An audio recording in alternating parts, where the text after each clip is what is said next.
कहानी लेखक की अपनी भावनाओं के द्वारा लिखी गई है। इस कहानी को सुनकर आप अपना मनोरंजन कर सकते हैं। इस कहानी में दर्शाए गए पात्र, उत्पादन और घटनाएं सभी काल्पनिक हैं। कहानी किसी भी व्यक्ति के भावनाओं, प्रथाओं और परंपराओं का अपमान नहीं करती है।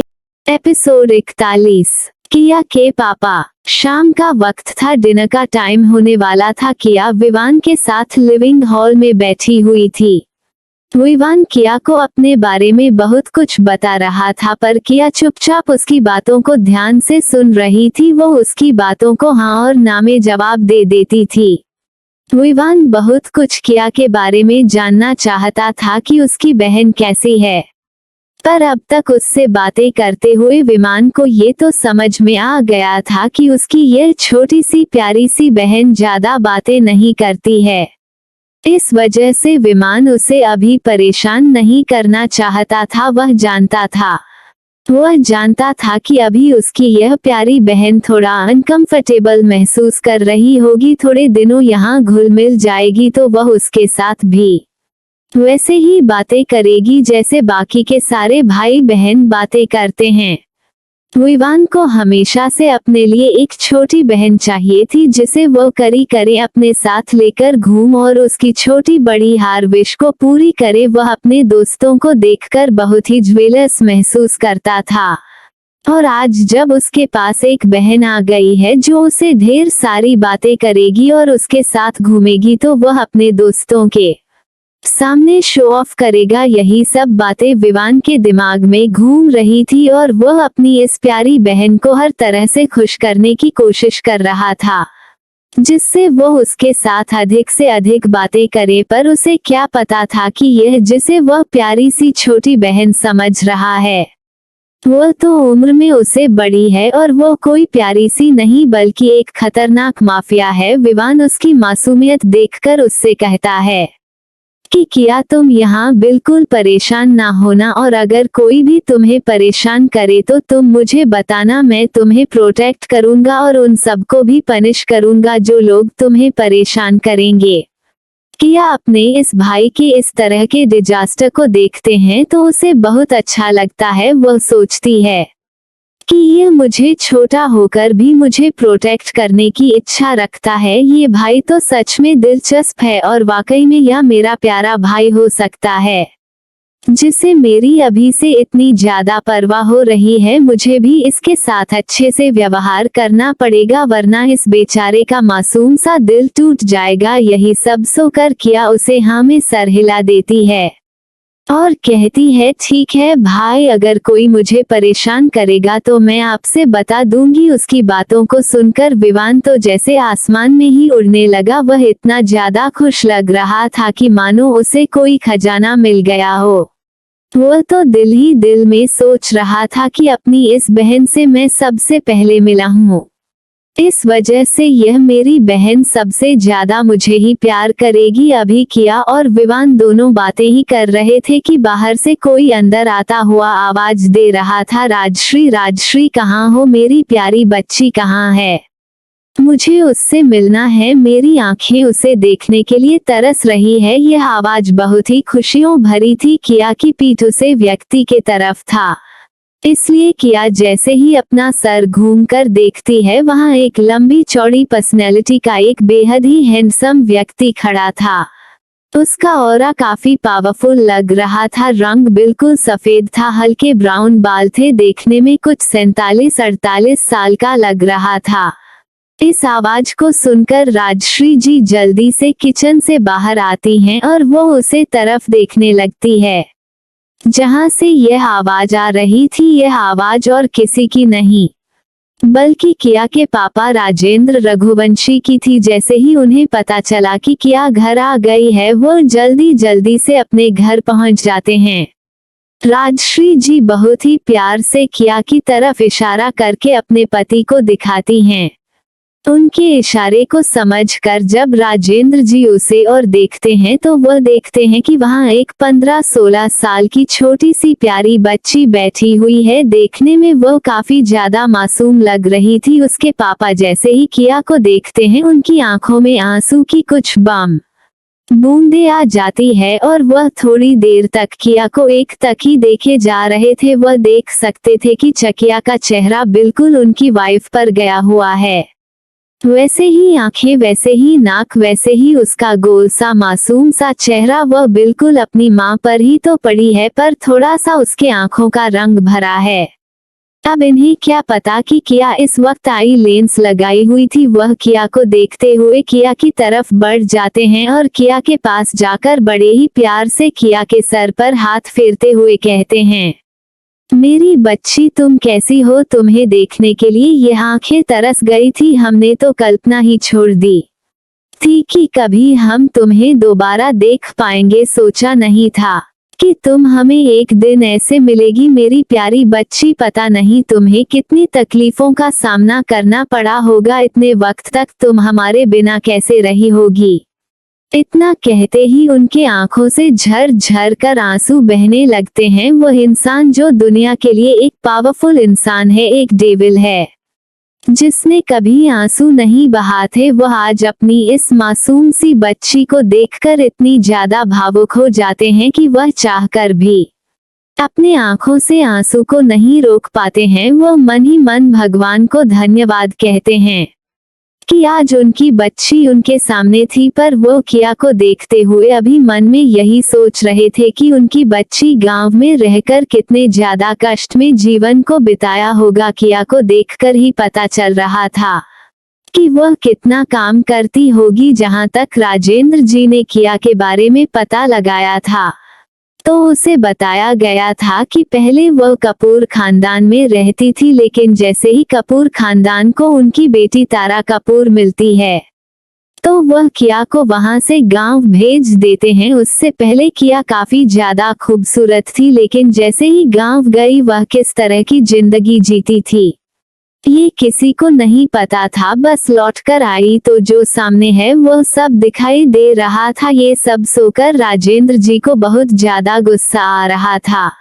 मन की कपूर खानदान को उनकी बेटी मिल गई थी तो क्या वह इतने गरीब थे कि एक नन्ही सी बच्ची को अपने साथ नहीं रख सकते थे और उसे तकलीफ भरी जिंदगी जीने के लिए गांव में भेज दिया। ये सब सोच सोच कर ही उनका दिल दर्द कर रहा था। लेकिन अब जब उनकी बच्ची उनके पास आ गई है तो उन्होंने सोच लिया है कि वो उन्हें दुनिया की हर खुशी देंगे। वह किया को देखे जा रहे थे और अपने मन में इन बातों को सोच रहे थे। किया एक तक अपने पापा को देख रही थी, अपने पापा के हाथों को स्पर्श पाकर आज किया को सच में ऐसा लग रहा था कि पापा कैसे होते हैं और पापा का प्यार कैसा होता है। विकास कपूर ने तो कभी किया को मारा पीटा नहीं था, लेकिन फिर भी कभी इस तरह से कभी उसे प्यार भी तो नहीं किया था जिससे किया उनके प्यार को महसूस कर सके। किया एक तक अपने पापा को देख रही थी। वह देख रही थी कि कैसे यह इंसान उसे देखकर भावुक हो रहा है और उनकी आंखों से आंसू बह रहे हैं।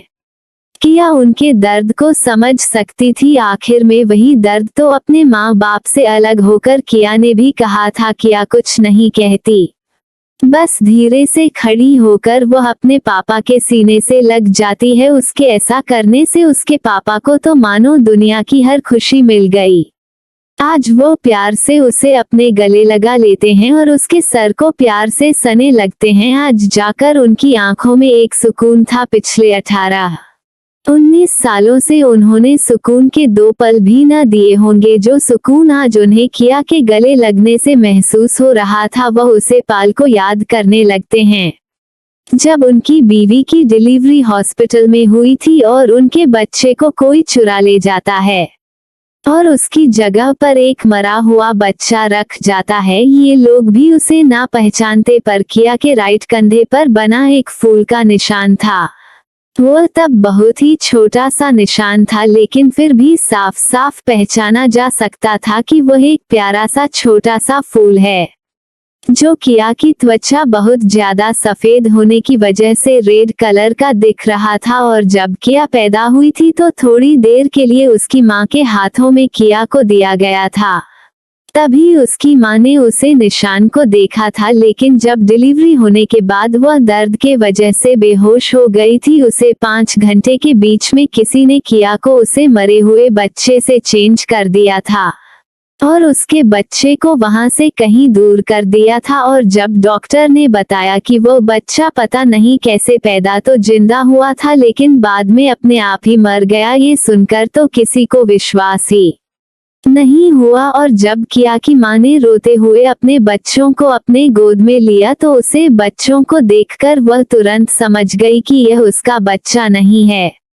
उसने तुरंत उसे जगह को देखा जहां वह निशान था, पर वहां अब कोई निशान नहीं था। इस बात को उसने तुरंत राजेंद्र जी को बताया। अब इन लोगों को सब समझ आ चुका था कि किसी ने उनके बच्चे को चुरा लिया है। वह जान चुके थे कि यह काम उनके किसी बड़े दुश्मन का है, लेकिन अब वो कोई रिस्क नहीं लेना चाहते थे। इस वजह से उसने इस बच्चे को सब जगह ये बताया कि उनका बच्चा मरा हुआ पैदा हुआ, क्योंकि वह जानते थे कि अगर वह इस बात को उजागर करेंगे कि यह उनका बच्चा नहीं है तो उनका दुश्मन जरूर उनके बच्चे को मार डालेगा। लेकिन अगर वह इस बात को सब जगह फैला देते हैं कि यह बच्चा उनका है और मरा हुआ पैदा हुआ, तो हो सकता है उनका दुश्मन शांत हो जाए और वो यही समझे कि इन लोगों को कुछ भी पता नहीं चला और वो उनके बच्चे को जान से ना मारे, जिससे आज नहीं तो कल वह अपने बच्चों के बारे में पता तो लगा ही लेंगे। यही सब सोकर उसे वक्त वह लोग शांत हो गए और बड़े ही खामोशी के साथ किया को ढूंढना बिहारी रखा था, पर उनका दुश्मन बहुत ही ज्यादा शातिर था। उसने उसके बच्चे को किसी और के बच्चे से बदल दिया, जिसकी वजह से उन्हें आज तक अपना बच्चा नहीं मिल पाया था। लेकिन आज उनकी प्यारी सी बच्ची उनके सामने थी। यही उनके लिए सबसे बड़ी बात थी। वो किया को अपने गले से लगाए हुए थे। तभी किया की माँ कहती है कि अब दोनों बाप बेटी का प्यार हो गया हो तो चलो आओ जाकर डिनर कर लो। किया बेटा भी काफी देर से यहाँ बैठी हुई है, अभी तक उन्होंने कुछ नहीं खाया, जरूर उन्हें भूख लगी होगी। इतना सुनते ही उसके पापा प्यार से किया को डाइनिंग टेबल की तरफ ले जाने लगते हैं। डाइनिंग टेबल पर सारे डिश लगे हुए थे। वह सब किया की पसंद से उसकी माँ ने किया से पूछकर बनाया था। किया के पाप किया को ले जाकर बीच की चेयर पर बैठा देते हैं और जल्दी से उसके एक साइड पर बैठ जाते हैं। तभी किया की माँ जाकर उसकी दूसरी साइड पर बैठ जाती है। ये देखकर तो विवान का मुंह ही बन जाता है, क्योंकि विवान अपनी बहन के साइड बैठकर खाना खाना चाहता था, पर अब वो कुछ नहीं कर सकता था। वो अपनी आंखें बड़ी बड़ी करके अपने बड़े पापा और बड़ी मम्मी को देखा है और कहता है कि यह क्या मम्मी, मुझे तो किया के बगल बैठना था। उसकी बातों को सुनकर उसके पापा और मम्मी दोनों उसे देखकर मुंह चिढ़ाते हुए हंसने लगते हैं और किया की मम्मी अपने हाथों से किया के प्लेट में सर्व करने लगती है। किया के पापा भी कुछ डिश को उठाकर बेटा इस खाओ, या बहुत ही अच्छी डिश है, ऐसा का करके किया के प्लेट में हर एक डिश जल्दी जल्दी रखने लगते हैं। वो सोचते हैं कि कहीं राजश्री जी उनसे ज्यादा ना किया को खाना खिला दे, या सोचकर वही जल्दी जल्दी सारी डिश किया के प्लेट में रखे जा रहे थे और अपने हाथों से उठाकर कुछ कुछ डिश को तो खुद ही खिला रहे थे। उधर किया की मम्मी कहाँ पीछे रहने वाली थी, वह भी जल्दी से अपनी प्यारी बेटी को कुछ ना कुछ उठाकर खिलाई जा रही थी। किया को ये सब काफी अजीब लग रहा था। वह तो आज तक अपने हाथों के अलावा कभी किसी के हाथों से कुछ भी नहीं खाया था, पर अपने मम्मी पापा का प्यार देखकर वह कुछ नहीं रहती और चुपचाप उनके हाथों से खाना खाने लगती है। अब आगे क्या होगा दोस्तों, जानने के लिए स्टोरी में बने रहें और चलिए बढ़ाते हैं अपने नेक्स्ट एपिसोड की तरफ। एपिसोड 42, किया मम्मी पापा विवान के साथ। पिछले एपिसोड में आपने सुना कि किया से मिलकर उसके पापा बहुत ही ज्यादा खुश होते हैं और वह सभी एक साथ डिनर करते हैं। अब आगे वही विवान जब वह देखता है कि उसके मम्मी पापा किया को किस तरह से पहले खिला रहे हैं, तो वह सोचता है कि अरे उसकी यह प्यारी बहन कहीं उसे भूल ही ना जाए अपने मम्मी पापा के आगे। तो वह भी जल्दी से एक डिश उठाकर अरे किया इस खाओ, ये बहुत ही अच्छा है। तभी उसे की मम्मी रोकते हुए अरे नहीं वह अच्छा नहीं है, मैं जो मिला रही हूँ वह अच्छा है, या देखकर तो अभियान का मुंह बन जाता है। उसकी माँ कितनी ज्यादा चतुर है, उसके हाथों से तो वह किया को कुछ खाने ही नहीं दे रही है। तभी विवान जल्दी से जूस उठाकर, किया ये जूस पियो, ये बहुत ही हेल्दी है। कि यहाँ में सर हिलाकर उसके हाथों से जूस ले लेती है। ये देखकर विवान का दिल खुश हो जाता है कि उसकी बहन उसकी सारी बातों को मानती है। विवान के होठों पर एक बड़ी सी मुस्कुराहट दिखाई पड़ रही थी। वह जल्दी से किया की फोटो खींचना लगता है। वह अपनी और अपने फैमिली के साथ किया की कई फोटो लेता है और अपने फेसबुक पर अपलोड कर देता है। दिन खत्म होने के बाद किया अपने रूम में सोने चली जाती है। उसे सुबह कॉलेज भी तो जाना था। अभी थोड़ी देर ही हुआ था कि उसके दरवाजे पर कोई नॉक करता है। किया जैसे ही दरवाजा खोलकर देखी है, उसकी माँ हाथ में दूध का गिलास लिए हुए किया के पास आई हुई थी। वह बाहर ही गेट पर खड़ी होकर किया से अंदर आने के लिए पूछती है। ये सुनकर किया साइड हट जाती है और अंदर आने का इशारा करती है। उसकी माँ जल्दी से अंदर आ जाती है और किया को दूध देते हुए कहती है, बेटा ये दूध पी लो, या सेहत के लिए हेल्दी है। किया उनकी बातों को मानकर दूध ले लेती है। हालांकि किया सोते वक्त कभी दूध नहीं पीती थी, पर जब इतने प्यार से उसकी माँ ने उसके लिए लाया था तो वह ना कर सकी और वह लेकर दूध को पी लेती है। तभी उसकी माँ कहती है कि बेटा आप लेट जाओ, मैं आपके पास ही रहती हूँ। किया कुछ नहीं रहती और वह बेड पर आकर लेट जाती है। उसकी माँ भी एक साइड बेड पर जाकर उसके सिरहाने बैठ जाती है और उसका सर हल्का हल्का थपथपाने लगती है। तभी रूम के डोर की आवाज फिर से सुनाई पड़ती है। अब की बार उसकी माँ उठकर जाती है तो देखी है बाहर विवान खड़ा था। वह माँ को साइड करके जल्दी से अंदर आ जाता है। उसके हाथ में एक पिलो थी और वह जल्दी से किया के बगल जाकर उसकी बेड पर ही चढ़कर बैठ जाता है और वह कहता है कि दरअसल मुझे मेरे कमरे में नींद नहीं आ रही थी, इसलिए मैंने सोचा कि क्यों ना मैं तुम्हारे पास ही आ जाऊं। उसकी ऐसी बातें सुनकर तो अम्मा बेटी दोनों उसे आंखें फाड़े हुए देख रही थी। तभी राजश्री जी उससे कहती हैं, बेटा आज तक तो तुझे रोज उसे कमरे में नींद आती थी, फिर आज क्या हो गया जो तुझे वहां नींद नहीं आ रही है। ये सुनकर वह अपने दांत दिखा देता है और अब राजश्री जी समझ जाती है कि यह किया के पास आने के लिए इतनी नौटंकी कर रहा है।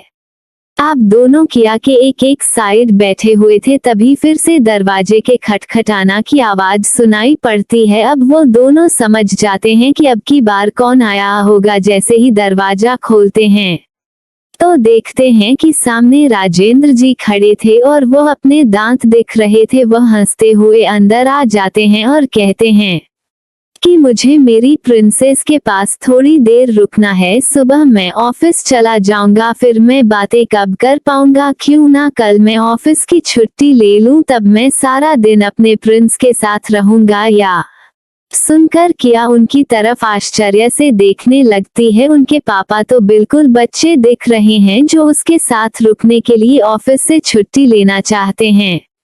तभी किया हल्का सा मुस्कुराते हुए कहती है कि नहीं, आपको छुट्टी लेने की जरूरत नहीं है, क्योंकि कल मुझे कॉलेज जाना है और कुछ असाइनमेंट भी जमा करना है। मैंने काफी लेट एडमिशन लिया है, जिसकी वजह से सबका असाइनमेंट जमा हुआ है, पर मेरा अभी नहीं हुआ है, तो कल जाना जरूरी है। या सुनकर तो सभी का चेहरा ही मुरझा जाता है।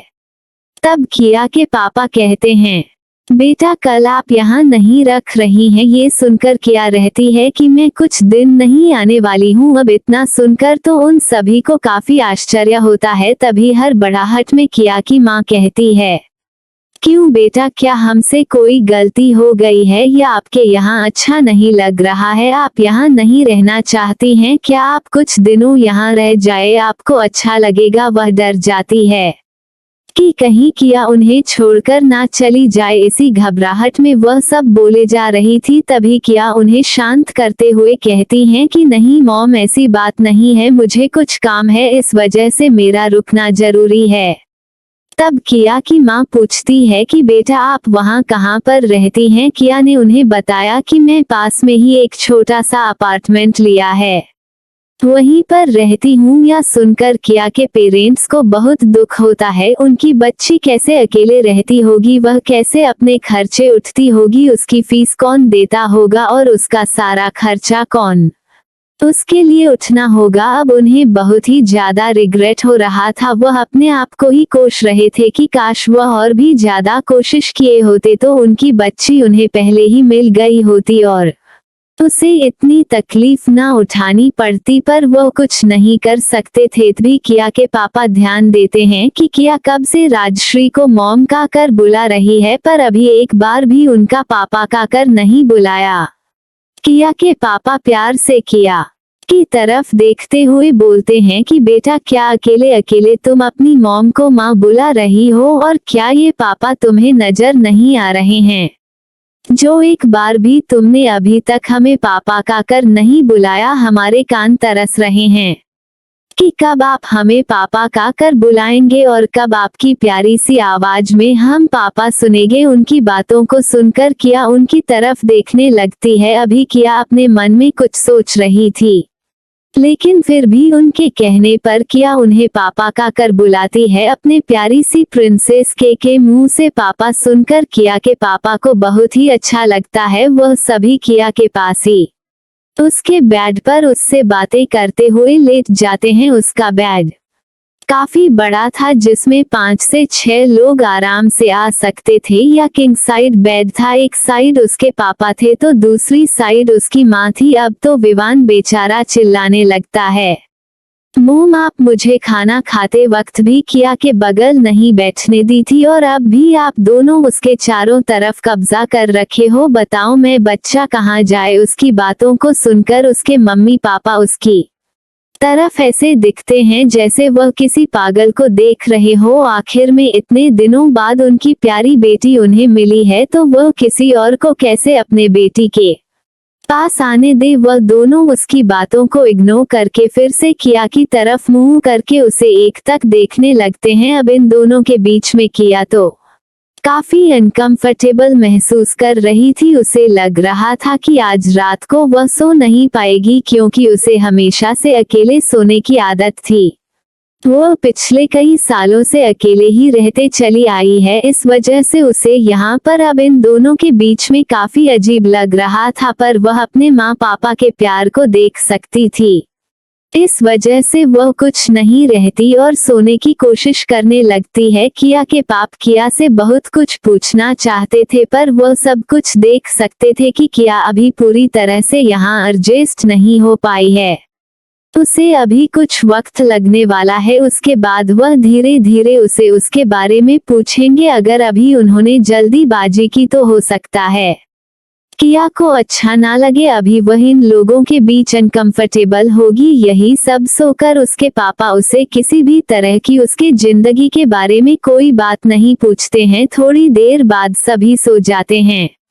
अब आगे क्या होगा? किया कल कॉलेज जाएगी, उसके साथ कॉलेज कौन जाएगा? कॉलेज में आज किया के साथ क्या होगा, जानने के लिए स्टोरी में बने रहें और लाइक सब्सक्राइब और शेयर भी करें। चलिए बढ़ाते हैं अपने नेक्स्ट एपिसोड की तरफ। एपिसोड 43, किया का कॉलेज जाना। नेक्स्ट डे किया जैसे ही उसकी नींद खुलती है वह देखनी है कि उसके आसपास कोई नहीं था। वो समझ जाती है कि सभी जा चुके हैं। फिलहाल किया की रोज सुबह ही उठने की आदत थी, पर कल वह ठीक से सो नहीं पाई थी, जिसकी वजह से वह काफी देर से सोई थी और उसकी नींद भी थोड़ी देर से खुलता है। और उसे यहाँ वर्कआउट भी नहीं करना था, क्योंकि यहाँ अभी उसे कुछ भी नहीं पता था सिवाय उसके कमरे के। इस वजह से वह देर तक ही लेती रहती है। लेकिन अभी जब घड़ी देखी है तो 7 बजे बज रहे थे। वह जल्दी से उठकर वॉशरूम चली जाती है और वहां नहाकर बाथरोब पहनकर बाहर आती है। वह देखी है कि सामने ही उसकी माँ ने उसके लिए एक बहुत ही खूबसूरत सी ड्रेस तैयार करके रखी है। वह उसे ड्रेस को लेकर पहन लेती है। व्हाइट और पर्पल कलर की कॉम्बिनेशन या ड्रेस काफी ज्यादा किया के ऊपर खूबसूरत लग रही थी। किया उसे ड्रेस को पहनकर नीचे जाती है। वह देखी है कि सभी डाइनिंग टेबल पर उसका इंतजार कर रहे थे। वो वहां पहुंचकर सबको गुड मॉर्निंग विश करती है और जाकर इस चेयर पर बैठ जाती है जहां कल वह बैठी थी। इस बार विवान झट से आकर उसकी बगल बैठ जाता है क्योंकि अभी उसकी माँ ब्रेकफास्ट सर्व कर रही थी। ये देखकर तो किया की माँ अपनी आंखें छोटी कर लेती है और वो इशारे से ही विवान को वहां से उठने के लिए कहती है, पर विवान जब देखा है उसकी माँ उसे उठने के लिए कह रही है तो वह जल्दी से अपनी नजरें दूसरी तरफ फेर लेता है। वह ऐसा जाता रहा था कि मानो वह उन्हें देख ही नहीं रहा है, जिससे उसे वहां से उठाना ना पड़े। विवान जल्दी से किया से पूछता है कि किया तुम्हें आज कॉलेज जाना है ना, तो चलो मैं तुम्हें ड्रॉप कर दूंगा। ये सुनकर किया अभी कुछ कहती कि उससे पहले ही उसके पापा कहते हैं कि इसकी कोई जरूरत नहीं है, अपनी प्रिंस को कॉलेज छोड़ने करने आज मैं जाऊंगा। अब तो विवान का मुंह ही बन जाता है। उसके यह मम्मी पापा उसकी बहन के लिए उसे तो कुछ करने ही नहीं देते हैं। किया उन दोनों की बातों को सुनकर कुछ नहीं रहती है और बस हाँ में सर हिला देती है। किया के पापा तो ये देखकर ही खुश हो जाते हैं कि किया उनके साथ जाने के लिए मान गई है। अब जल्दी जल्दी से सभी अपना नाश्ता खत्म करते हैं और किया के पाप किया को लेकर अपनी लग्जरियस गाड़ी में बैठ जाते हैं। जैसे ही वह गेट बंद करने वाले थे, विवान भी दौड़कर वहां आ जाता है और वह कहता है कि पापा मैं भी आपके साथ किया को छोड़ने का ले जाऊंगा। उसके पापा उसे आंखें दिखाकर कहते हैं कि क्या तुम्हें अपने कॉलेज नहीं जाना है। वह अपने दांत दिखाते हुए कहता है कि जाना है ना, पर किया को छोड़ने के बाद चला जाऊंगा। ये कहकर वह जल्दी से आगे का दरवाजा खोलकर बैठ जाता है। अब वो सभी कॉलेज की ओर बढ़ जाते हैं। रास्ते में किया के पाप किया से पूछते हैं कि वह किस कॉलेज में पढ़ती है। किया उन्हें अपने कॉलेज का नाम बता देती है। यह मुंबई की सबसे बड़ी यूनिवर्सिटी थी। यहाँ पर सिर्फ अमीर घराने के बच्चे ही पढ़ते थे, गरीबों के लिए तो ये बिल्कुल सपना के समान था। और जो भी बच्चे अदरवाइज वहाँ आते थे वह स्कॉलरशिप के थ्रू ही आते थे। किया के पापा सोचते हैं कि इतने बड़े कॉलेज में एडमिशन लेने के लिए किया को कितनी मेहनत करनी पड़ी होगी, उसके लिए यह आसान नहीं होगा। इस नन्ही सी बच्ची ने कितनी तकलीफ है सही होगी तब जाकर वह आज इस कॉलेज तक पहुंची है। पर इस बात से किया के पापा बहुत ही ज्यादा खुश थे कि उनकी बच्ची अपने दम पर इस कॉलेज में पढ़ रही है। अब तक तो उनके पापा को यही लगा था कि किया यहाँ स्कॉलर सिर्फ स्टूडेंट होगी, क्योंकि किया का बैकग्राउंड तो काफी को था। वह गांव से आई हुई बच्ची थी, लेकिन तभी याद आता है कि उन्होंने तो किया की जितनी जांच करवाई थी उसे मुताबिक तो किया गांव में पढ़ी लिखी थी और वह एक एवरेज स्टूडेंट थी। तो फिर वह इस कॉलेज में कैसे आई। अब उसके पापा के दिमाग में कई सारे सवाल थे जिसके जवाब सिर्फ किया के पास थी, पर उन्हें विश्वास था कि उनकी बच्ची ने अपनी मेहनत के दम पर यहाँ एडमिशन लिया होगा, क्योंकि जितना उन्होंने पता लगाया था कपूर फैमिली किया से किसी भी तरह का कोई रिश्ता नहीं रखती थी। इसी तरह सोते हुए कब किया का कॉलेज भी आ जाता है। राजेंद्र जी को तो पता भी नहीं चलता। किया उन्हें गाड़ी रोकने के लिए कहती है। राजेंद्र जी देखते हैं कि अभी कॉलेज थोड़ी दूर था तो वो किया की तरफ आश्चर्य से देखने लगते हैं और कहते हैं, बेटा आपने अभी ही गाड़ी क्यों रुकवा दी। तभी किया रहती है कि यहीं पर रोक लीजिए, मैं नहीं चाहती कि कोई मुझे आपके साथ देखे और फिर आगे चलकर हमें किसी भी तरह की परेशानियों का सामना करना पड़े। उसकी बातों को सुनकर अब किया के पापा को ध्यान आता है कि वह बेटी के प्यार में अंधे होकर आज कितनी बड़ी गलती करने जा रहे थे। अगर उसके दुश्मन लोग किया के साथ उसे देख लेते तो वह तुरंत ही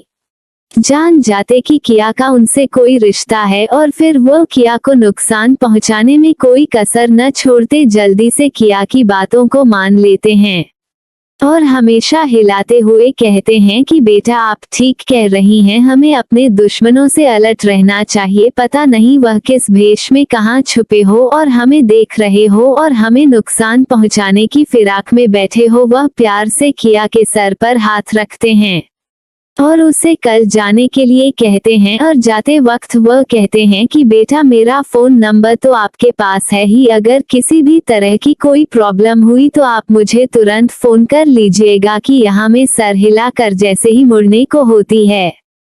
तो विवान झट से गाड़ी से बाहर आता है और किया को एक प्यारा सा हक करता है और कहता है मेरी प्यारी बहन अगर तुम्हें कोई कॉलेज में बोली करे तो तुम मुझे बता देना, मैं उन सब को देख लूंगा, तुम बिल्कुल डरना नहीं। उसकी बातों को सुनकर किया को मन ही मन हंसी आ रही थी, उसका ये भाई कितना ज्यादा उसके लिए प्रोटेक्टिव था। वो उसे हाँ में सर हिला देती है और फिर वहां से चली जाती है। उसके जाने के बाद विवान अपनी गाड़ी की ओर बढ़ जाता है क्योंकि विवान की गाड़ी उसके पीछे पीछे ही उसका ड्राइवर लेकर आ रहा था। अभी विवान के पास ड्राइविंग लाइसेंस नहीं था जिस वजह से उसे गाड़ी चलाने को नहीं दी जाती थी। उसके बाद वह सब वहां से चले जाते हैं और इधर किया कॉलेज के अंदर जैसे ही इंटर करती है वो देखी है कि गेट के साइड ही उसकी दोस्त सुरभि खड़ी हुई है, वह उसका इंतजार कर रही थी। वजह से ही किया को देखते हैं वह झट से उसके गले लग जाती है और कहती है कि मैं कब से तुम्हारा इंतजार कर रही हूँ, तुम कहाँ इतनी देर लगा दी। उसकी बातों को सुनकर किया रहती है कि कहीं नहीं बस थोड़ा सा देर हो गया, चलो हम अंदर चलते हैं। वो दोनों अपने क्लासरूम की ओर बढ़ जाती हैं। अभी वह थोड़ी दूर पहुंची ही थी कि सामने से उनके तारा आई हुई दिखाई देती है। वह सुरभि को देखकर कहती है कि अरे सुरभि क्या तुम भी यहाँ आई हुई हो, तुम काफी दिनों से दिख नहीं रही थी। कहाँ थी सुरभि? उसकी बातों का कोई जवाब नहीं देती है क्योंकि सुरभि अच्छे से जानती थी कि तारा किस तरह की लड़की है, वो उसके मुंह नहीं लगा चाहती थी, इसलिए उसकी बातों को इग्नोर करके वह किया के साथ आगे बढ़ने लगती है। तभी तारा उसे इस तरह से इग्नोर होता हुआ अच्छा नहीं लगता है और वह थोड़ा चिल्लाकर कहती है कि सुरभि तुम्हारे पास तो बिल्कुल मैनर ही नहीं है, मैं तुम्हारी सीनियर होकर तुमसे बातें कर रही हूँ और तुम एटीट्यूड दिखा रही हो। उसकी बातों को सुनकर सुरभि रहती है कि मुझे तुम में कोई इंटरेस्ट नहीं है, इसलिए मैं तुम्हारी बातों का जवाब देना जरूरी नहीं समझता हूँ और अगर सामने वाला तुम्हारी बातों का जवाब ना दे तो समझ लो उसे तुमसे बात करने में किसी भी तरह की दिलचस्पी नहीं है। इसके बावजूद भी मुंह उठाकर जबरदस्ती बात नहीं करनी चाहिए। अब तो तारा का खून खौल जाता है सुरभि की ऐसी बातों को सुनकर। वह बिल्कुल बर्दाश्त नहीं कर सकती थी कि सुरभि उसे इस लहजे में बात करे और वो उसकी सीनियर भी तो थी, क्या उसे उसकी रिस्पेक्ट नहीं करनी चाहती थी? वह सुरभि को एक डरावनी नजर के साथ घूरती है और कहती है कि यह तुम अच्छा नहीं कर रही हो। सुरभि एक गांव की गवार के साथ रहकर लगता है तुम्हें भी उसी की आदत हो गई है। उसकी बातों को सुनकर सुरभि को भी गुस्सा आ जाता है और वह गुस्सा होते हुए बोलती है कि अपनी जबान सुधाकर बात करो, बात तुम्हारे और मेरे बीच हो रही थी, इसमें किया कहाँ से आ गई? तुम्हें ऐसा नहीं कहना चाहिए। तभी तारा व्यंग भरी मुस्कुराहट के साथ सुरभि से कहती है कि लगता है मेरी बातों को सुनकर तुम्हें बुरा लग गया, पर मैंने जो भी कहा ठीक ही तो कहा है। इस काली कलूटी सी गांव की बहन जी के साथ रहकर भी तुम इसी की तरह बनती जा रही हो, इसलिए मैं तो कहती हूँ कि इस बहन जी से दूर ही रहो, वरना इसके भी असर तुम्हारे ऊपर दिखाई देने लगेंगे। उसकी इन बातों को सुनकर किया का तो जबड़ा ही खींचा जाता है। वो गुस्से में अपनी मुट्ठियों को बंद करके मन ही मां कहती है कि तुम्हें मैं ऐसा सबक सिखाऊंगी कि तुम्हारा ये सब एटीट्यूड धारा का धरा रह जाएगा और तुम भूलकर भी मेरे सामने आने की हिम्मत नहीं कर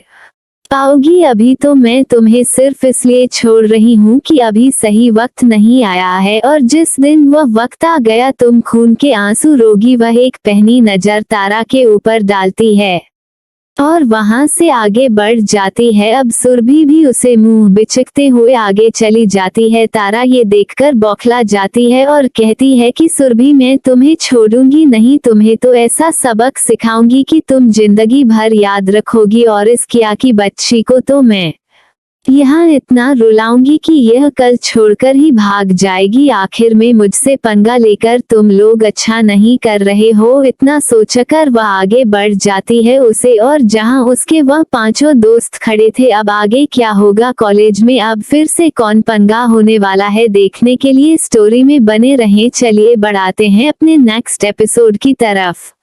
एपिसोड 43, रेहान का घर जाना। अभी तक आपने पिछले एपिसोड में सुना कि किया के पापा और उसका छोटा भाई उसे कॉलेज छोड़ने के लिए आते हैं और कॉलेज में तारा सुरभि से बहस करती है। अब आगे सुरभि और किया अपने क्लासरूम में चले जाते हैं। किया जैसे ही अपनी क्लास में इंटर करती है, वो देखी है कि अभय और प्रीत आपस में बैठकर कुछ बातें कर रहे थे।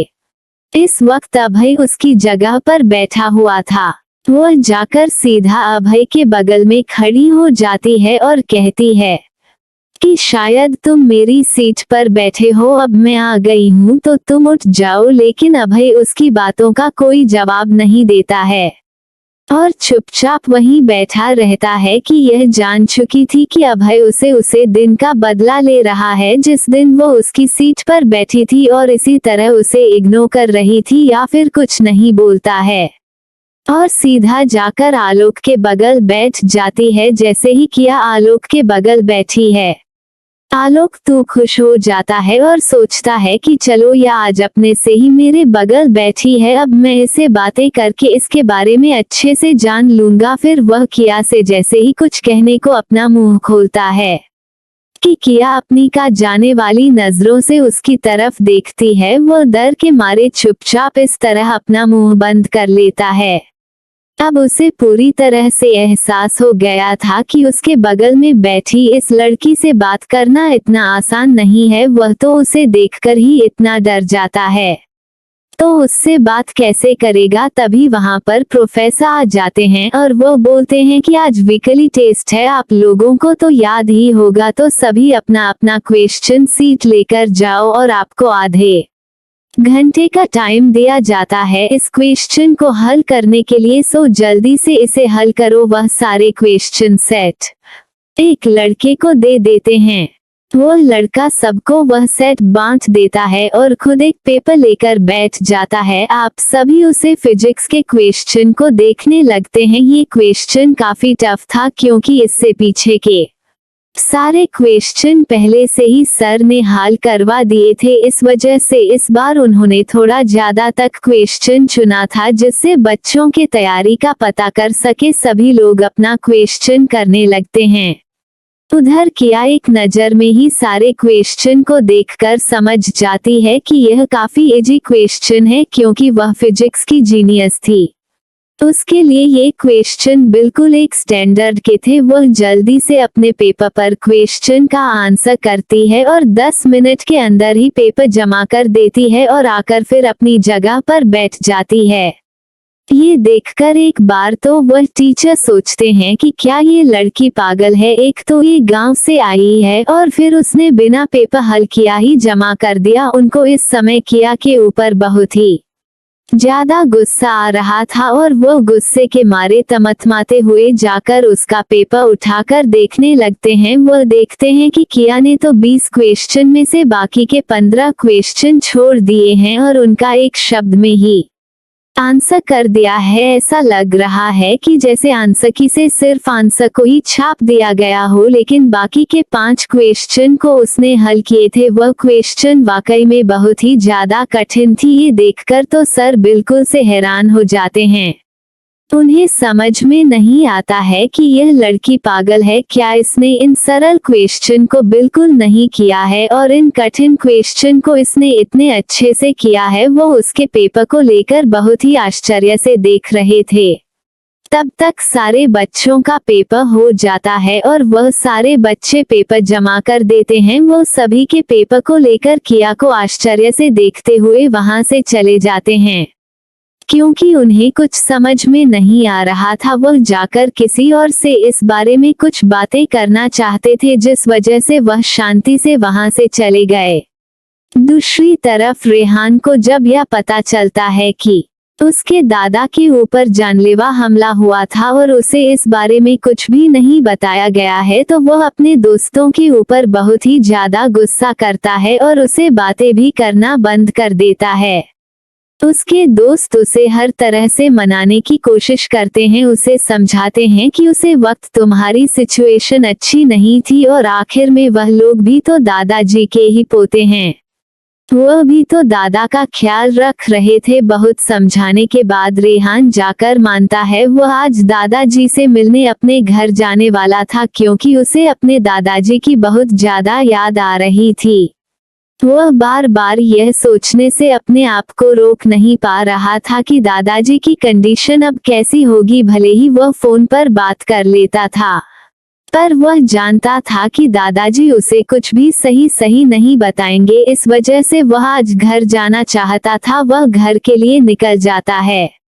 कुछ देर बाद जैसे ही रेहान की गाड़ी राजवंशी विला के सामने रुकती है, वह जल्दी से गाड़ी से नीचे उतरता है। ये राजवंशी विला काफी ज्यादा बड़ा था, दूर दूर तक चारों तरफ फूल के बगीचे बने हुए थे। घर के दोनों साइड बड़े बड़े फाउंटेन बने थे। सामने से एक चौड़ी सड़क घर के लिए जाती थी, उसके दोनों तरफ बहुत ही खूबसूरत सी मूर्तियां बनी हुई थी।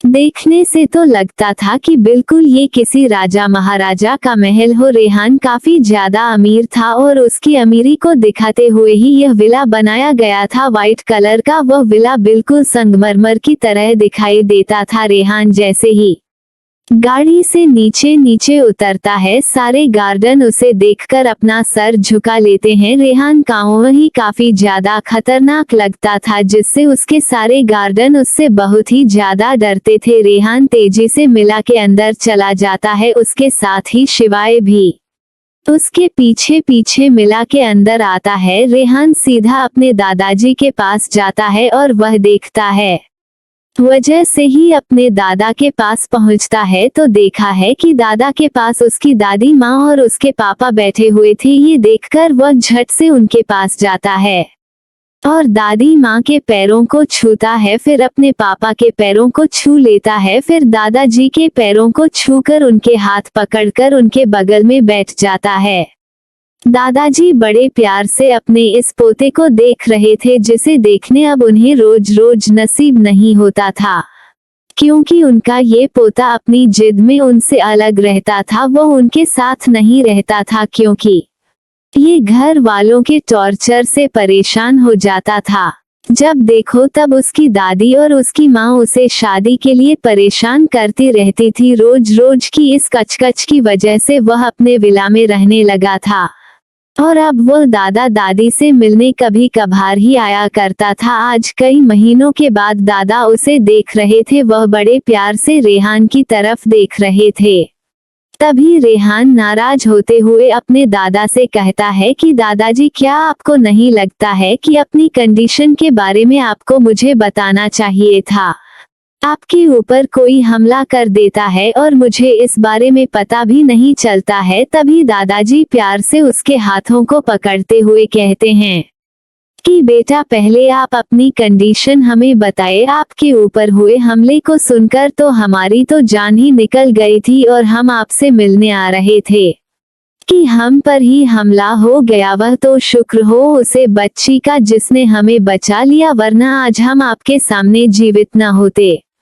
दादाजी की बातों को सुनकर रेहान अपनी आंखें छोटी करते हुए दादाजी की तरफ देखते हुए पूछता है कि दादाजी, यह आप क्या कह रहे हैं? कौन सी बच्ची और किसने आपको बचा लिया? दादाजी उसे दिन की सारी बातें बता देते हैं, जिसे सुनकर रेहान बिल्कुल से आश्चर्य में पड़ जाता है कि कोई इतनी छोटी सी लड़की कैसे इतनी ज्यादा पावरफुल हो सकती है कि वो उन सभी को मारकर उनके दादाजी को भी बचा ले। इस वक्त रेहान की आंखों में बस वह ब्लू आई ही घूम रही थी। पता नहीं क्यों दादाजी के बताने के बाद से ही उसे ब्लू आई की याद आने लगी थी। समझ नहीं पा रहा था कि यह उसके साथ क्या होने लगा अचानक से। अभी तक तो उसे उसकी याद नहीं आई थी। फिर यह कैसे अचानक उसकी याद उसे आने लगी। वह अपने सर को जल्दी से झटकता है क्योंकि वह अच्छे से जानता है कि वह लड़की उसे विदेश में मिली थी और उसका यहाँ होना तो बिल्कुल असंभव है। हो सकता है कि दादाजी को थोड़ी बहुत गलतफहमी हुई होगी। यह सब सोचकर वह दादरी से कुछ नहीं कहता है और वह बस दादाजी की बातों को सुनता रहता है। फिर साइड में खड़े शिवाय को देखकर दादाजी कहते हैं कि शिवाय बेटा, तुम भी आए हो क्या? वहाँ क्यों खड़े हो? तुम भी यहाँ मेरे पास आ जाओ। वह भी एक तरफ जाकर दादा के पास में बैठ जाता है और दादाजी बड़े प्यार से उसे देखते हुए पूछते हैं कि तुम्हारे पापा कैसे हैं? वो सब ठीक तो है ना? वह सब हमेशा दिला देता है और कहता है कि दादाजी हम सब तो बहुत अच्छे हैं, पर आप जल्दी से ठीक हो जाए। इस तरह लेते हुए आप बिल्कुल अच्छे नहीं लगते हैं, आप तो हम सबको डांटे हुए ही अच्छे लगते हैं। उसकी बातों को सुनकर दादाजी हंस देते हैं। दादी जी भी शिवाय के कानों को पकड़ते हुए कहती है कि अरे नालायक, बस दादाजी को ही तरफ ध्यान देगा कि इस दादी की भी तरह ध्यान देगा। शिवाय अपने कानों को पकड़कर कहता है कि वो दादी, मेरा कान दर्द कर रहा है, जल्दी से मेरे कान छोड़ो। दादी कहती है कि तेरे काम तो तभी मैं छोड़ूंगी जब तू मुझे पोता बहुल कर देगा। अब तो ये सुनकर रेहान आश्चर्य से दादी की ओर देखने लगता है कि इन सब बातों में ये पोता बहू कहाँ से पैदा हो गई। अब जल्दी से रेहान यहाँ से भागने की फिराक में पड़ जाता है, लेकिन तभी दादी दूसरे हाथ से रेहान के कानों को पकड़ते हुए कहती है कि नालायक, तू कहाँ जाने की सोच रहा है? मैं तुझे देखकर ही बता सकती हूँ कि तू अब यहाँ से भागने वाला है। अरे तुम लोग तो मुझे कुछ समझते ही नहीं हो। मैं कब से अपने पोता बहू को देखने की उम्मीद लिए दिए जा रही हूँ। देख लेना, एक दिन मर जाऊंगी तो तुम सबको बहुत ही अफसोस होगा जब अपने लिए दुल्हन लेकर आओगे और मैं उसकी आरती उतारने के लिए खड़ी नहीं रहूंगी। तुम्हें याद आएगी कि कैसे मेरी दादी अपनी पोता बहू देखने के लिए तरसती थी। उसकी बातों को सुनकर रेहान और शिवाय दोनों दादी से कहते हैं कि दादी, यह आप क्या कह रही हैं? अभी तो आप 100 साल और जिएंगे और अपने पोते पोतियों को भी खिलाएंगी, इसलिए अभी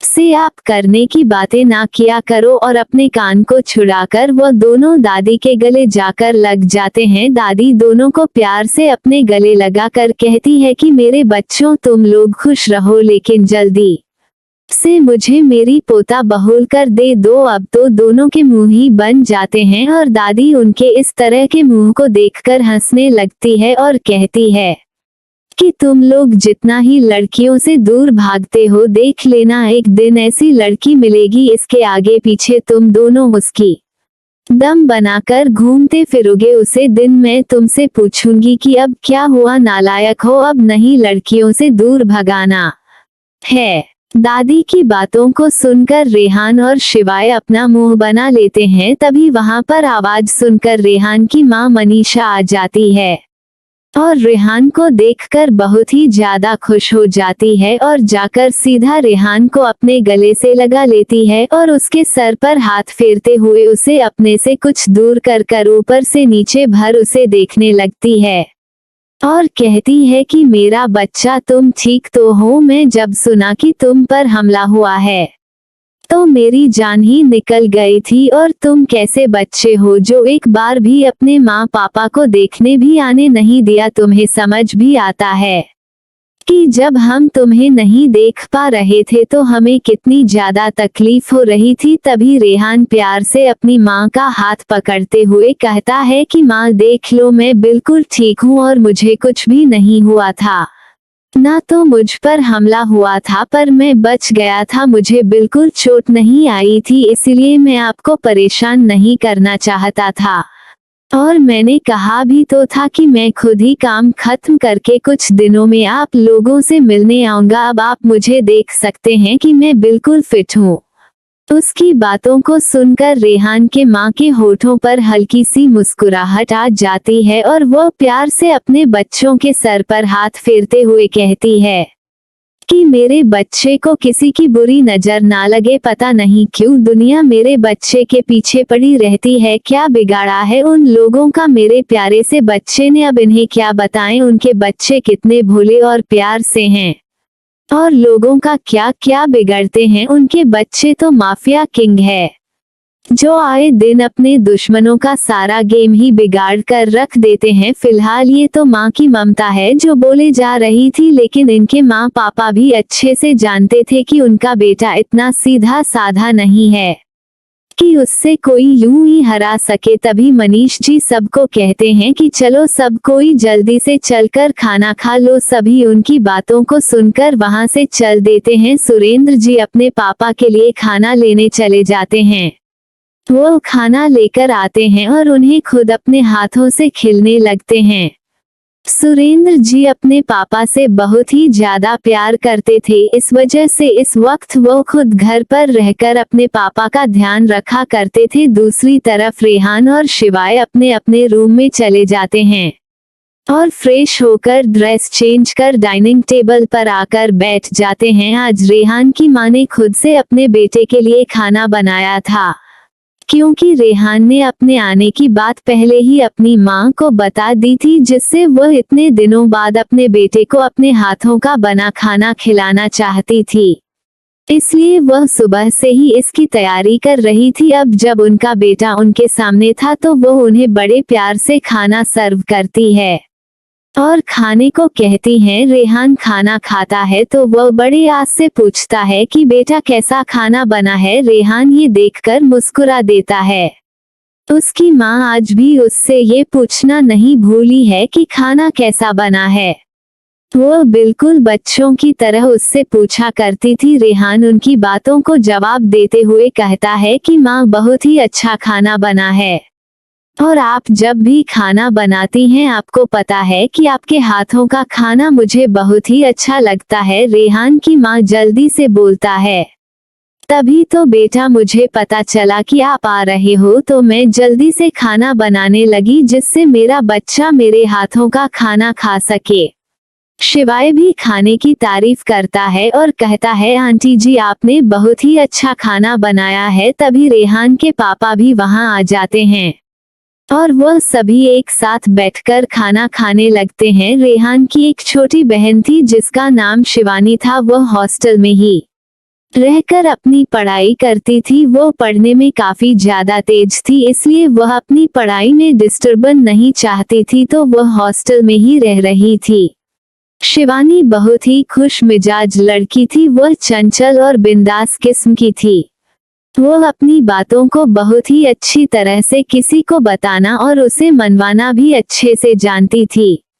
डिनर करते वक्त रेहान के पापा रेहान से पूछते हैं कि मिस्टर शर्मा वाला कॉन्ट्रैक्ट का क्या हुआ, मीटिंग करने को इंडिया आ रहे हैं कि नहीं, और अगर आ रहे हैं तो उनकी क्या क्या डिमांड है। रेहान अपने पापा को रिलैक्स होने के लिए कहता है और कहता है कि पापा मैं सब देख लूंगा, आप सिर्फ दादाजी का ध्यान रखिए। और उन्होंने ऐसा कोई भी डिमांड नहीं किया है जो हम पूरा ना कर सके, और वह ये कॉन्ट्रैक्ट हमारे साथ ही करेंगे, इसलिए वह अगले हफ्ते इंडिया आ रहे हैं। जल्दी ही हमारी मीटिंग फिक्स हो जाएगी। वह काफी अच्छे और सुलझे हुए इंसान हैं, इसलिए मुझे नहीं लगता है कि इस मीटिंग में हमें किसी तरह की परेशानी होगी। यह कॉन्ट्रैक्ट बहुत बड़ा है, हो सकता है कि वह इस कॉन्ट्रैक्ट को 2 कंपनियों को देंगे, पर ये 2 कंपनियां कौन सी होगी वह तो वहां प्रेजेंटेशन के बाद ही पता चलेगा। अभी से हम कुछ नहीं कर सकते हैं।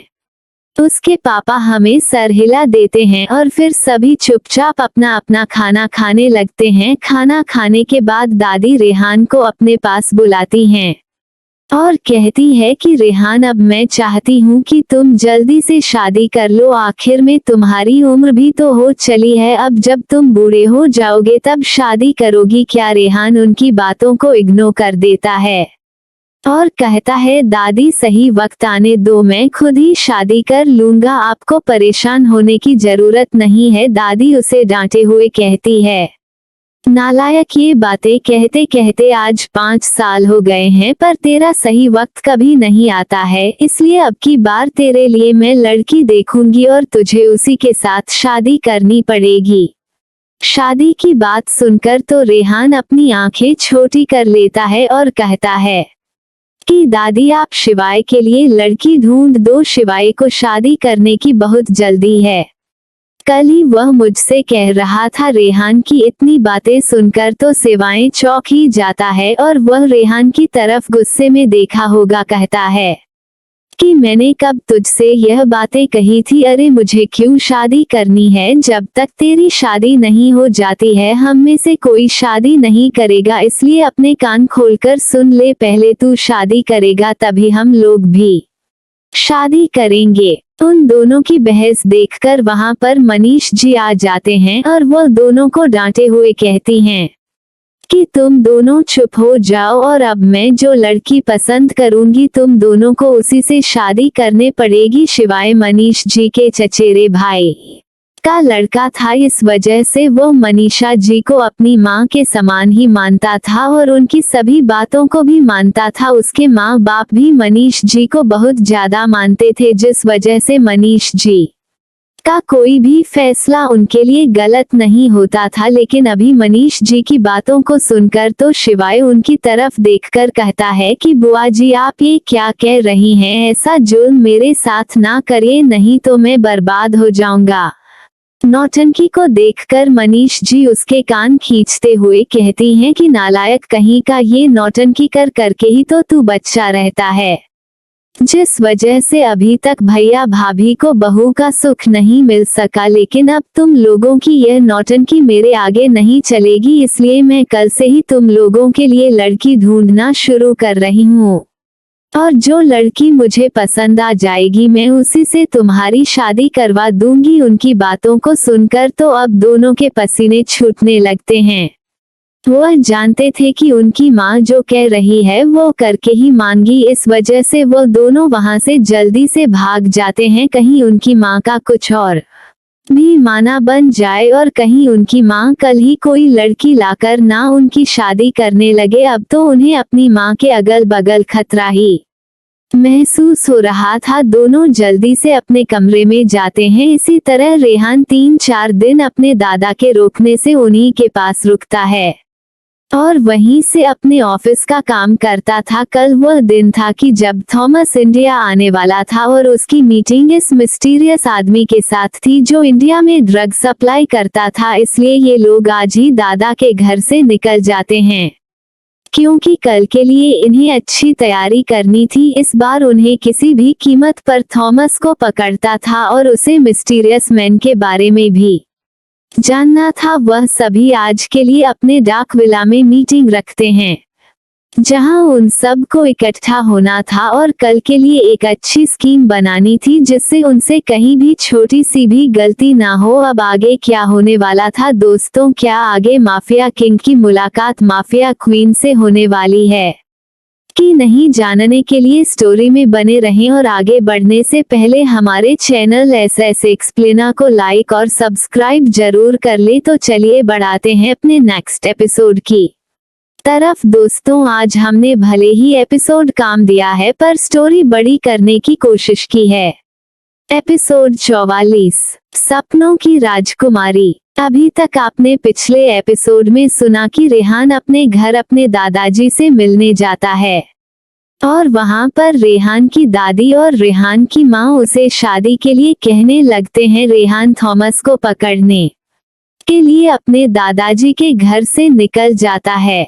अब स्टोरी में आगे रेहान और उसकी टीम सभी डाक विला में पहुंच जाते हैं। यहाँ पर ओम प्रताप और उसके साथ उसका सेक्रेटरी अर्थ खुराना शिवाय ठाकुर और उसके साथ उसका सेक्रेटरी आदिल राय और मयंक सूर्यवंशी उसके साथ उसका सेक्रेटरी जान और रेहान का PA ऋषभ मिश्रा, ये सब लोग इकट्ठा हुए थे। ये सब दिखावे के लिए तो इनके सेक्रेटरी थे पर यह एक से एक बॉडी बिल्डर थे जो कि उनके पर्सनल बॉडीगार्ड थे जो कई सालों से उनके साथ उनकी सुरक्षा के लिए काम करते थे।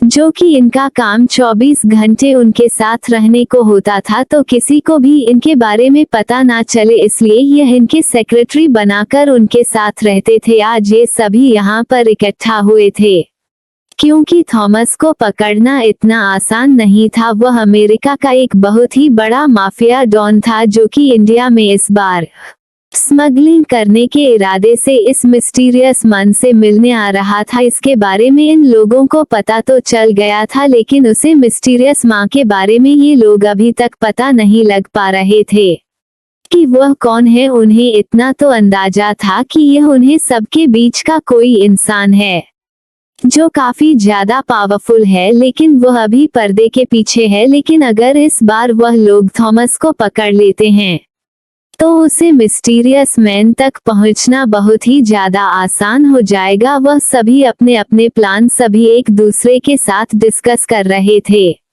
जिसका भी प्लान अच्छा लगता उसे वह अपने प्लान में शामिल कर लेते। इस तरह से वह एक अच्छा सा प्लान बनाकर थॉमस को इस बार तो पक्का ही पकड़ लेंगे, इस उम्मीद से खुश हुए जा रहे थे। लेकिन उन्हें क्या पता था कि अभी उनके प्लान पर पानी फिरने वाला है। तो चलिए आगे बढ़ते हैं और जानते हैं कि अब इनके साथ इस बार क्या होने वाला है।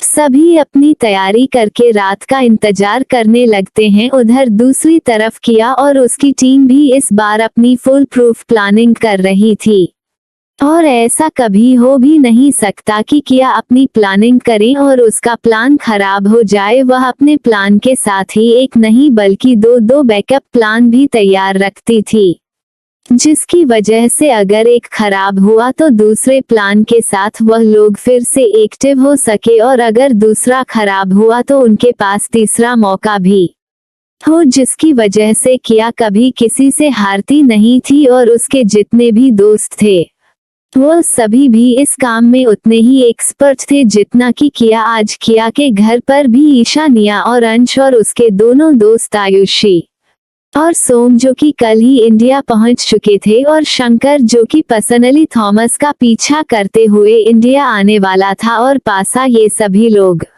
उसे प्लान के हिस्से थे। ये सभी भी अब पूरी तरह से अपने प्लान को तैयार कर चुके थे। अब बस बाकी था तो उसे वक्त का इंतजार, जब इन्हें सनशाइन क्लब काल्पनिक नाम में जाना था।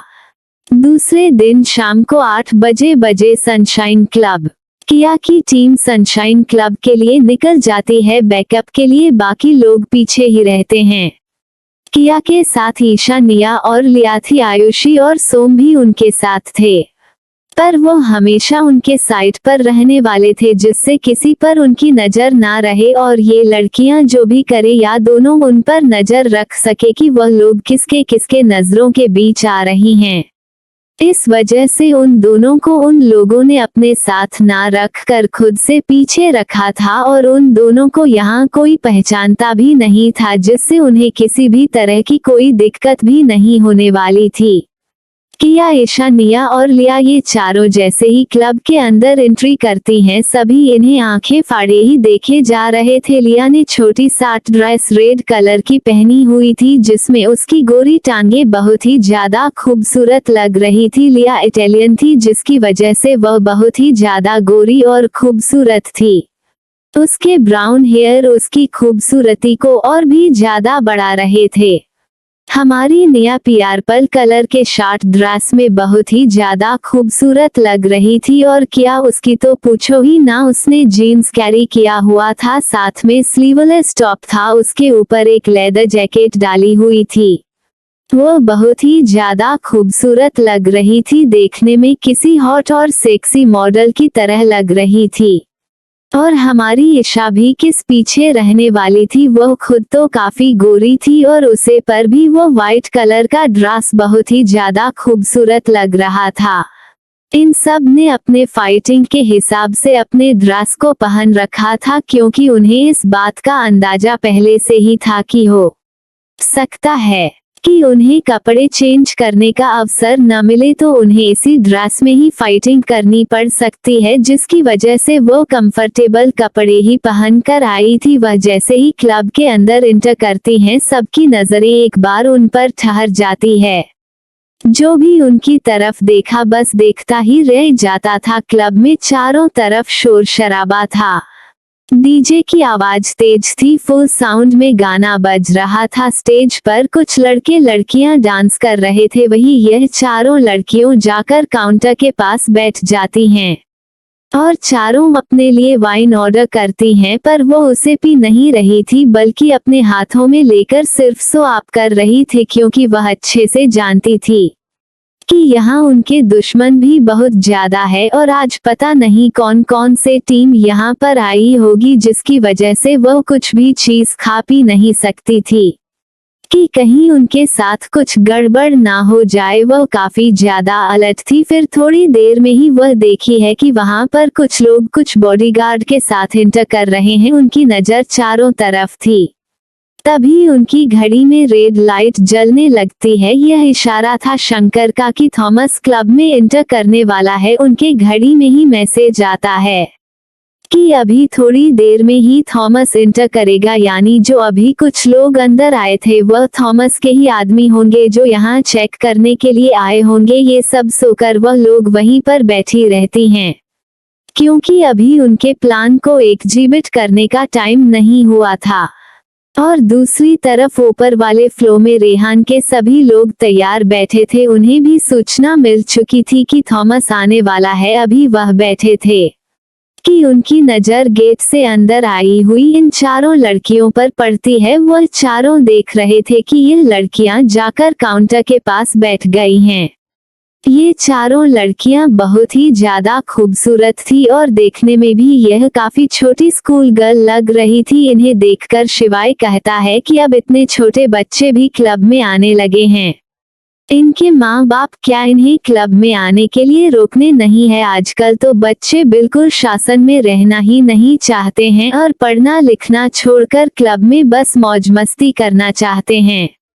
तभी ओम ऊपर से जो इन चारों को देख रहा था वह कहता है कि अरे यार, यह सब बात छोड़ो और ये देखो कि यह चारों कितनी प्यारी खूबसूरत सी हैं, बिल्कुल मासूम सी बच्ची सी। यह परियां, ये राजकुमारी कहाँ से यहाँ आ गई है? लगता है भगवान ने इन्हें मेरे लिए बनाकर भेजा है। उसकी बातों को सुनकर तो वह चारों उसे घूर कर देखने लगते हैं और कहते हैं कि काम के वक्त भी तुझे पता नहीं क्यों ये ठरकीपन आता रहता है। उसकी बातों को सुनकर ओम अपना दांत दिखा देता है और वह घूर घूर कर बस एक ही लड़की को देखे जा रहा था जो उसे अपने सपनों की राजकुमारी की तरह लग रही थी। उसकी गोरी मखमल सी त्वचा और उसे पर जचता उसका ड्रेस है, सब चार चांद लग रहा था। पर उनके चेहरे पर मास्क लगा हुआ था, जिसकी वजह से वो पूरी तरह से उन्हें देख नहीं पा रहा था। वहीं दूसरी तरफ शिवाय की नजर भी ईशा पर पड़ती है। वो उसे देखकर एक तक देखा ही रह जाता है। उसके दिल की धड़कनें बढ़ गई थी। पता नहीं क्यों उसे देखकर उसे कुछ अपना सा लग रहा था। तभी मयंक रेहान से कहता है कि अरे यार रेहान, उसे लड़की को देखो, वो कितनी प्यारी लग रही है। रेहान कहता है कि रेहान, जो कि अब तक उनकी तरफ पीठ करके खड़ा हुआ था, वह मयंक की बातों को सुनकर जैसे ही पीछे मुड़कर देखा है, उसकी नजर तुरंत जाकर किया पर पड़ती है। वह उसे देखकर एक तक देखा ही रह जाता है। वाकई में वह लड़की बहुत ही ज्यादा खूबसूरत थी और उसके चेहरे पर लगा हुआ मास्क वह तो जैसे उसकी खूबसूरती को और भी ज्यादा बढ़ा रहा था।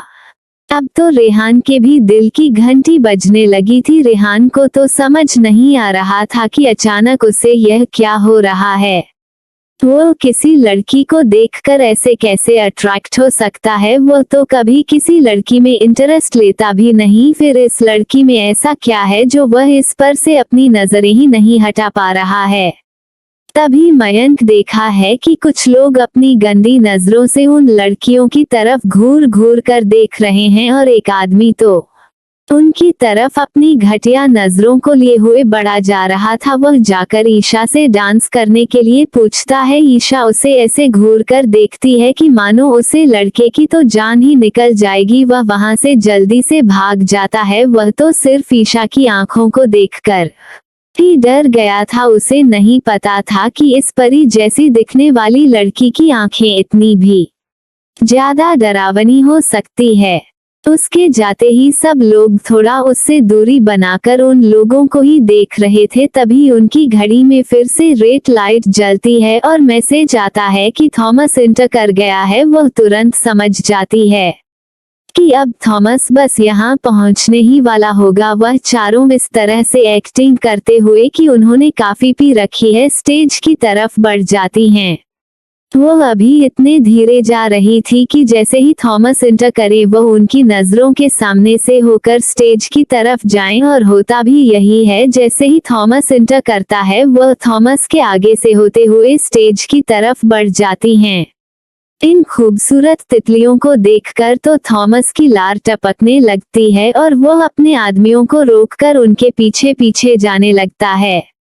ये चारों लड़कियां स्टेज पर जाकर अपनी पसंद का गाना चलाकर डांस करना शुरू कर देती हैं। वह इतना प्यारा डांस कर रही थी कि सब लोगों की नजरें बस उन्हीं पर टिक जाती है।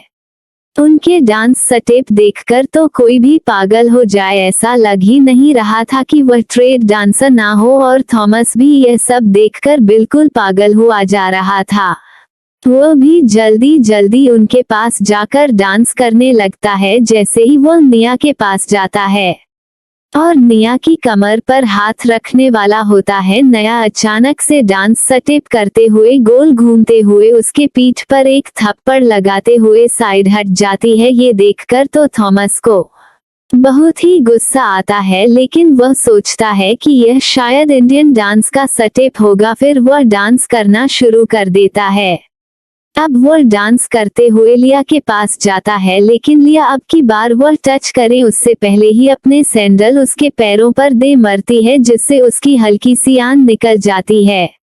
थोड़ा सा लड़खड़ा जाता है। अब उसे बहुत ही ज्यादा गुस्सा आता है इन लड़कियों पर। वह अब लिया को पकड़ने के लिए जैसे ही आगे बढ़ता है, उसके सामने किया आ जाती है और डांस करने लगती है। उधर ऊपर वह चारों लड़के तो देख देख कर बिल्कुल पागल ही हुए जा रहे थे। ओम कहता है कि अरे यार, हमने तो सोचा था ये लड़कियां काफी ज्यादा प्यारी और काफी ज्यादा मासूम होगी, पर ये तो देखो ये कैसे ठरकी की तरह डांस कर रही है। इन्हें देखकर तो कोई भी कह सकता है कि यह इतना पी चुकी है कि अब इन्हें अपना होश भी नहीं है कि वह आदमी कैसे अपनी गंदी नजरों से इन्हें घूर रहा है और इन्हें छूने की कोशिश भी कर रहा है। कहीं आज की रात ये खूबसूरत लड़कियां उसके चंगुल में ना फंस जाए। वह आदमी देखने में बिल्कुल ही घटिया लग रहा है, लेकिन वही उसकी बातों को कोई नहीं सुन रहा था। उन्हें तो इस वक्त इन लड़कियों पर बहुत ज्यादा गुस्सा आ रहा था। रेहान की तो मुट्ठी बढ़ गई थी किया की उसे हरकत को देखकर। जब किया सामने से आकर उसे आदमी के सामने डांस करने लगी थी, पता नहीं क्यों रेहान को बहुत ही ज्यादा गुस्सा आ रहा था। वह खुद भी नहीं समझ पा रहा था कि वह डांस करे चाहे जो करे, आखिर में उसे लड़की को जानता ही क्या है। वह तो पहली बार उसे देख रहा है, फिर क्यों उसे इतना ज्यादा गुस्सा आ रहा है। उधर मयंक भी लिया को देखकर काफी ज्यादा गुस्से में लग रहा था। सभी लड़कों का यही हाल था। अभी इतना सब ये लोग सो ही रहे थे कि दूसरी तरफ जैसे ही वह आदमी किया को देखा है, वह तो किया के ऊपर पूरी तरह से पागल ही हो जाता है। अब तो उसे लड़की आज रात के लिए चाहिए ही चाहिए थी। उसने पहले ही मन बना लिया था कि आज वह अपने पार्टनर से इस लड़की की डिमांड करेगा, और जब ये लड़की उसे मिलेगी तभी वह अपनी डील इसके साथ पक्की करेगा। वह सब अपने मन में यह बातें बना ही रहा था कि अचानक से उसकी गर्दन पर उसे कुछ चुभता है, लेकिन वह इस बात पर कोई ध्यान नहीं देता है और फिर वह किया की तरफ आगे बढ़ जाता है। जैसे ही वह किया को छूने के लिए अपना हाथ बढ़ाता है, वैसे ही वहां की लाइट चली जाती है। चारों तरफ अंधेरा हो जाता है और काफी ज्यादा शोर होने लगता है। महज 10 सेकंड के लिए ही वह लाइट गई थी, लेकिन अब वहां पर जब लाइट आती है तो वह सब देखते हैं कि वह ठरकी आदमी जो अभी डांस कर रहा था वहां पर नहीं था। कि जैसे ही लाइट कटी थी, आयुषी और सोम तुरंत उसे आदमी को लेकर वहां से निकल जाते हैं। और कुछ देर पहले जो उसे आदमी के गले में चूहा था वह ड्रग्स का इंजेक्शन था जिसे निया ने बड़ी ही चतुराई के साथ उसे लगा दिया था। अब आयुषी और सोम उसे लेकर वहां से निकल जाते हैं। आगे से उसे पाशा और शंकर भी मिल जाते हैं। वो लोग तुरंत वहां से चले जाते हैं। उसके जाने के तुरंत बाद ही यह चारों लड़कियों स्टेज से उतरकर तुरंत बाहर की ओर जाने लगती है। वह जान रही थी कि इस वक्त किसी की नजर उन पर नहीं है और इस वक्त वो किसी नशे में होने की भी एक्टिंग नहीं कर रही थी, क्योंकि उनका काम तो हो चुका था। पर उन्हें नहीं पता था कि ऊपर खड़ी 4 जोड़ी आंखें उन्हें घर घर कर देख रही है। तभी उनके जासूस उन्हें बताते हैं कि थॉमस को किडनैप कर लिया गया है और कोई उसे लेकर यहाँ से जा चुका है। हम उसका पीछा कर रहे हैं। इतना सुना था कि उन चारों के तो पैरों तले जमीन ही खिसक जाती है। वो सब यहाँ खड़े होकर थॉमस के आने का इंतजार कर रहे थे, लेकिन ये क्या, थॉमस के आने से पहले ही उसका किडनैप हो गया। लेकिन तभी तुरंत उनके दिमाग चलने लगता है और वह चारों लड़कियों के बारे में सोचने लगते हैं। अब वह चारों एक दूसरे की तरफ आश्चर्य से देख रहे थे, क्योंकि उन्हें समझ में आ गया था कि जो लड़कियां थी उन्हीं ने थॉमस को यहाँ से गायब किया था। क्योंकि थॉमस जब उनके पास डांस कर रहा था तभी मस्जिद सेकंड के लिए लाइट कट गई थी। उन्हें आश्चर्य हो रहा था कि लाइट आने के बाद वह आदमी उनके पास नहीं था, यानी वह थॉमस था। और अपनी आदत से मजबूर वो उन लड़कियों को देखकर उनके पीछे चला गया था। अब सब बात रेल की तरह शुरू से उनके दिमाग में चलने लगी थी। कैसे वह लड़कियां इतनी देर तक वहां बैठी थी और जैसे ही वह आदमी अंदर आता है वो लड़कियां उसके सामने से होते हुए स्टेज पर जाती हैं और नशे में होने का नाटक करती हैं। जबकि उन लोगों ने अच्छे से देखा था कि उन लड़कियों ने एक भी बार जाम अपने होठों से नहीं लगाया था। ये सब सोकर वो काफी तेजी से वहां से भागते हैं और जैसे ही वह बाहर आते हैं वह देखते हैं कि वह चारों लड़कियों गाड़ी में बैठकर यहाँ से निकल चुकी हैं। वो जल्दी जल्दी से अपनी गाड़ी में बैठते हैं और इस दिशा की ओर आगे बढ़ जाते हैं।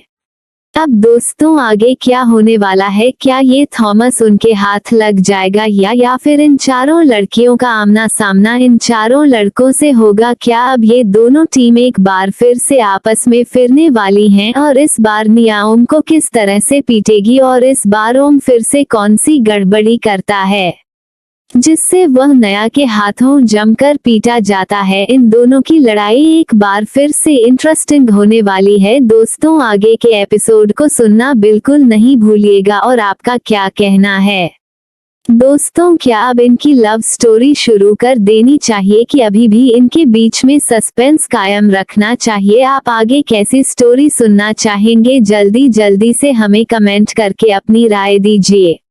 हम आपके अनुसार ही अपनी स्टोरी को आगे बनाएंगे। तो अभी आपको क्या चाहिए, लव, रोमांस या थोड़ा सा और एक्शन? जो कुछ भी आपको पसंद हो कमेंट में जरूर बताइएगा। और जाने से पहले दोस्तों हमारे चैनल से एक्सप्लेनर को लाइक और सब्सक्राइब जरूर कर लीजिएगा, जिससे आने वाले वीडियो का नोटिफिकेशन आपको मिल सके और आप अपनी स्टोरी कंटिन्यू कर सके। मिलते हैं आपसे अपने नेक्स्ट एपिसोड में, तब तक के लिए आप सबको दिल से धन्यवाद।